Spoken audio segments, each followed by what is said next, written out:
في الجولة ال27 من البريمير ليج أرسنال يفوز على تشيلسي 2-1 طبعا بهدفي من كورنر أو من ركلات ثابتة، طبعا الركلات الركنية اللي بقى يتميز فيها جدا أرسنال. لكن طبعا بيسجل تيمبر من صناعة ديكلان رايس أو جابرييل ماجالايش بالمناسبة بيعمل أسيست، بيسجل ويليام صليبا لأرسنال فهدفين من كورنرز بالنسبة لأرسنال. بس يا جماعة حاجة كويسة جدا بالنسبة لأرسنال اللي هو بيستغل الركلات الثابتة أو الكورنرز. برضو تشيلسي بيسجلها هنكابي مدافع أرسنال في مرماه.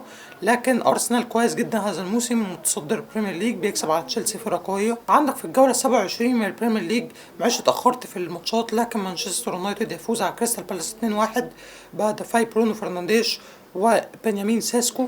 حاجة كويسة جدا، مايكل كاريك عالمي مع مانشستر يونايتد كويس جدا. طبعا برونو فرنانديش هدف وأسيست. وحسب سانتي اونا قد يعود كيليان امبابي المشاركة في مباراة الإياب أمام مانشستر سيتي، الإياب مش الذهاب اللي هو بقى في الاتحاد. لكن طبعا كيليان امبابي بالمناسبة مصاب بالتواء في الركبة يعني،